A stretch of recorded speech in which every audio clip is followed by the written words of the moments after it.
Good morning student. आज के video lecture में हम वास्तविक गैसें, रियल गैसेज और आदर्श व्यवहार से विचलन, deviation from ideal gas behaviour के बारे में चर्चा करेंगे। वह गैस जो दाब तथा ताप के सभी मानों पर गैस समीकरण PV = nRT का दृढ़ता से पालन करती है, आदर्श गैस कहलाती है। अर्थात जो समीकरण PV = nRT का दृढ़ता से पालन करने वाली गैस आदर्श गैस कहलाती है। और जो गैसें सभी दाब व ताप पर इस समीकरण का पालन नहीं करती वो वास्तविक गैसें कहलाती हैं। वास्तविकता में कोई भी गैस आदर्श गैस नहीं मानी जाती या नहीं होती, क्योंकि सभी दाब और सभी ताप पर कोई भी गैस इस समीकरण का दृढ़ता से पालन नहीं करती। अतः वास्तविकता में कोई भी गैस आदर्श गैस नहीं होती। गैसें उपरोक्त गैस समीकरण का पालन कम दाब तथा उच्च ताप पर प्राय शुद्ध रूप से करती है। तो इस समीकरण का पालन गैसें कम दाब और उच्च ताप पर तो प्राय शुद्ध रूप से करती है, लेकिन दाब में वृद्धि तथा ताप में कमी के साथ आदर्श व्यवहार से विचलन बढ़ता जाता है। जैसे जैसे दाब में आप वृद्धि करोगे और ताप में कमी करोगे, वैसे वैसे आदर्श व्यवहार का विचलन बढ़ता जाता है।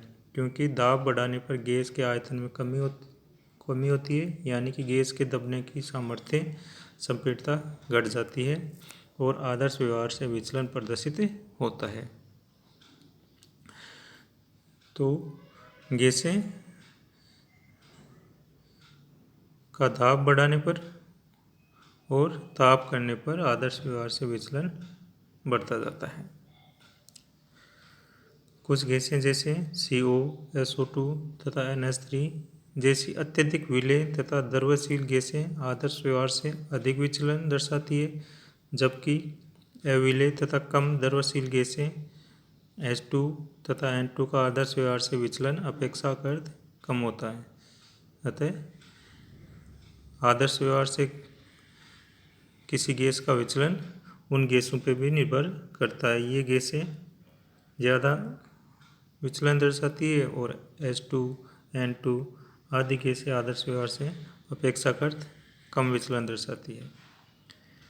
अतः व्यवहार में उच्चतम दाब और न्यूनतम ताप पर गैस का आयतन शून्य होता है, जबकि बायल्स और चार्ल्स के नियम के अनुसार ऐसा नहीं होना चाहिए। अतः वे गैसें जो बॉयल गैस नियमों जैसे बॉयल का नियम है, चार्ल्स का नियम है आदि नियमों का भी प्रत्येक ताप और प्रत्येक दाब पर अगर पालन नहीं करती तो भी वो भी गैसें वास्तविक गैसें होती है।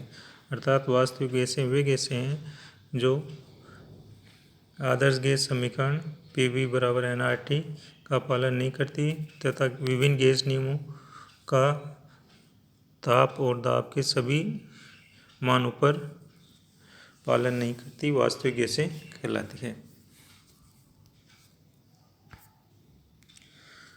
अब बात करते हैं आदर्श व्यवहार से विचलन कि कोई भी गैस जो आदर्श गैस समीकरण है या आदर्श व्यवहार है गैसों का, उससे विचलन कैसे दर्शाती है और उस विचलन के क्या कारण है।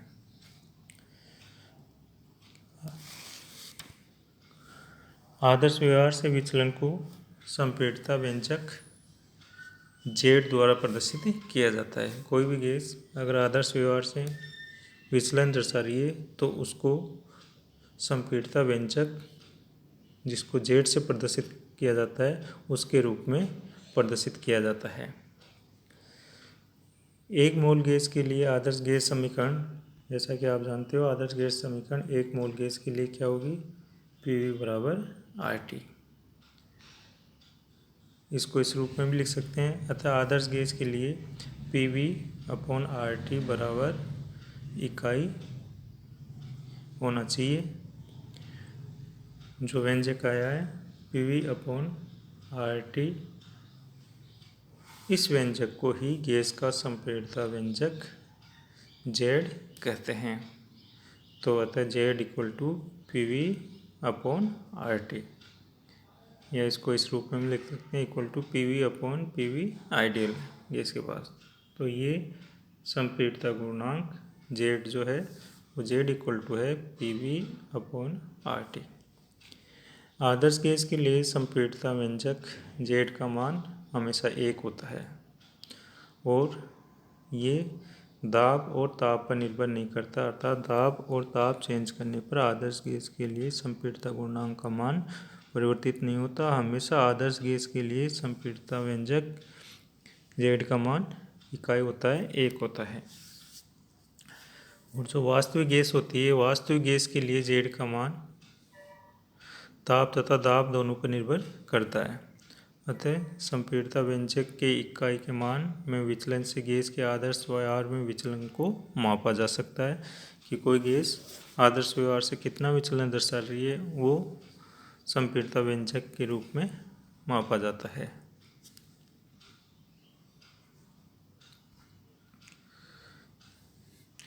जैसे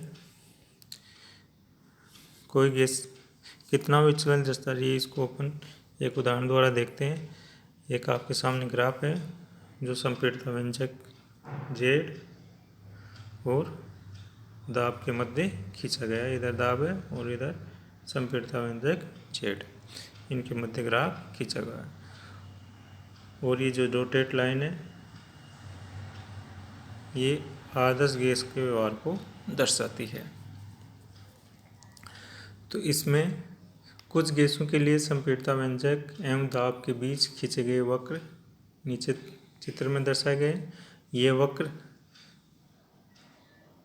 अमेगट वक्र कहलाते हैं कि गैसों के लिए संप्रेरणता गुणांक Z और दाब P के मध्य खींचे गए वक्र या ग्राफ क्या कहलाते हैं, अमेगट वक्र, अमेगट कर्व कहलाते हैं।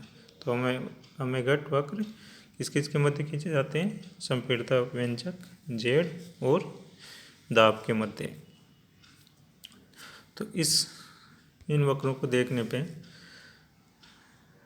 क्या निष्कर्ष निकल रहे हैं, देखिए। पहला, उपरोक्त वक्रों में जो वक्र आदर्श गैस वाले, ये वाला डॉटेड लाइन आदर्श गैस की रेखा से नीचे जा रहे हैं, उन गैसों के लिए Z का मान 1 से कम है। जैसे यहाँ पे आप देखिए N2 और CO2 के वक्र आदर्श गैस के वक्र से नीचे जा रहे हैं, इनके लिए Z का मान 1 से कम होगा। और ऐसी गैस की संप्रेरणता आदर्श गैस से अधिक होती है और इन गैसों को आसानी से द्रवित किया जा सकता है। तो जिन गैसों के लिए Z का मान 1 से कम होता है उनकी संप्रेरणता आदर्श गैस से अधिक होती है और इन गैसों को आसानी से द्रवित किया जा सकता है। दूसरी देखिए, जो वक्र आदर्श रेखा से ऊपर की तरफ जाते हैं उनके लिए Z का मान 1 से अधिक होता है। जैसे इसमें देखिए हाइड्रोजन और हीलियम का जो ग्राफ है, वो हाइड्रोजन और हीलियम के ग्राफ जो है उनके लिए Z का मान 1 से अधिक होता है, अर्थात इनकी संप्रेरणता आदर्श गैस से कम होती है।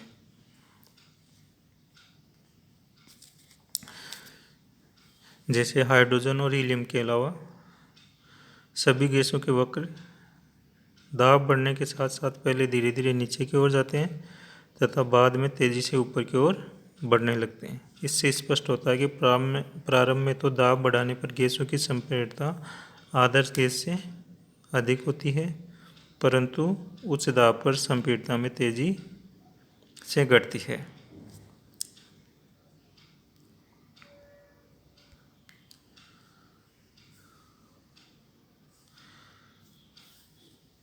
आदर्श व्यवहार से विचलन के क्या कारण हैं, या आदर्श व्यवहार से विचलन की व्याख्या किस प्रकार की जा सकती है। तो आदर्श व्यवहार से गैसें क्यों विचलित होती है, क्यों आदर्श व्यवहार नहीं दर्शाती, उसके क्या कारण है, उसकी व्याख्या किस प्रकार की जाती है। किसी गैस के लिए एक आदर्श व्यवहार प्रदर्शित करने का अर्थ है कि वह गैस सभी नियमों अर्थात बॉयल का नियम, चार्ल्स का नियम, गेलुसॉफ नियम का पूर्णतः पालन करे, और ये सभी गैस नियमों के अनुगतिक सिद्धांत पर आधारित है, जो कि कुछ मूलभूत अवधारणाओं पर अवलंबित है। यदि कोई गैस आदर्श व्यवहार से विचलन प्रदर्शित करती है तो स्पष्ट है कि ये इन मूलभूत अभिधारणाओं में कोई मूल त्रुटि अवश्य है, जिनमें संशोधन की आवश्यकता है। गैसों के अनुगतिक सिद्धांत की दो मूल अवधारणाएं जो निम्न है। सबसे पहले गैसों के जो अनुगतिक सिद्धांत है उसकी जो दो मुख्य अभिक्रियाएं हैं। सबसे पहले देखिए, गैस के अणु का आयतन संपूर्ण गैस द्वारा घेरे गए आयतन की तुलना में नगण्य होता है। ये अनुगतिक सिद्धांत की मुख्य अभिक्रिया है कि गैस के अणु का आयतन संपूर्ण गैस द्वारा घेरे गए आयतन की तुलना में नगण्य होता है। तो देखिए, सामान्य अवस्था में तो ये अभिक्रिया सही प्रतीत होती है, परंतु जब दाब आप उच्च कर दोगे, उच्च दाब 100 वायुमंडलीय या इससे अधिक दाब कर दोगे, उच्च दाब पर गैस के आयतन में पर्याप्त कमी आती है। जब गैस का दाब आप उच्च कर दोगे तो उसका आयतन कम हो जाता है, जबकि गैस के अणु का आयतन वही रहता है। ऐसी अवस्थाओं में गैस के अणु के आयतन को संपूर्ण गैस द्वारा घेरे गए आयतन की तुलना में नगण्य नहीं माना जा सकता, क्योंकि गैस के अणु की गति के लिए कम स्थान रह जाता है, अतः अणु पास पास आ जाते हैं। निम्न ताप पर भी संपूर्ण गैस का आयतन इतना कम हो जाता है कि गैस के अणु के आयतन को नगण्य नहीं मान सकते, अतः उपयुक्त अभिक्रिया उच्च दाबों एवं निम्न तापों पर सही प्रतीत नहीं होती और इसलिए आदर्श व्यवहार से विचलन पाया जाता है। तो आदर्श व्यवहार से विचलन का पहला कारण बताया गया है कि जो अनुगतिक सिद्धांत की पहली अभिक्रिया है, गैस के अणु का आयतन संपूर्ण गैस द्वारा घेरे गए आयतन की तुलना में नगण्य होता है। ये बात उच्च दाबों पर और निम्न तापों पर सही नहीं होती, इसलिए गैसें आदर्श व्यवहार से विचलन दर्शाती है। दूसरा, गैस के अणु के बीच परस्पर आकर्षण नहीं पाया जाता है। अनुगतिक सिद्धांत की दूसरी अभिक्रिया है कि गैस के अणु के बीच परस्पर आकर्षण नहीं पाया जाता। ये अभिक्रिया भी कम ताप और उच्च दाब पर सही नहीं पाया जाता है, क्योंकि इस अवस्थाओं में गैस का आयतन बहुत कम हो जाता है और अणु अधिक निकट आ जाते हैं। इसके बीच आकर्षण निश्चित रूप से पाया जाता है। तो जब दाब उच्च होता है और ताप कम होता है, उस समय गैस के अणु पास पास आ जाते हैं, और जब अणु पास पास आ जाएंगे तो उनके मध्य आकर्षण बल अवश्य पाया जाता है। इन्हीं अंतरा आणविक आकर्षण बलों के कारण कम ताप एवं उच्च दाबों पर गैसों के व्यवहार से विचलन पाया जाता है। तो जब ताप कम होता है और दाब उच्च होता है तो उस समय अणुओं के मध्य आकर्षण बल पाया जाता है, और इसी कारण जो गैसें हैं आदर्श व्यवहार से विचलन दर्शाती है। तो दो मुख्य कारण है आदर्श व्यवहार से विचलन दर्शाने के कि गैस के अणु का कुल आयतन गैस के अणु का आयतन कुल आयतन की तुलना में नगण्य होता है। और दूसरा, गैस के अणुओं के बीच परस्पर आकर्षण नहीं पाया जाता। ये दोनों अभिक्रियाएं उच्च दाब एवं निम्न दाब पर सही नहीं होती, इसलिए गैसें आदर्श व्यवहार से विचलन दर्शाती है।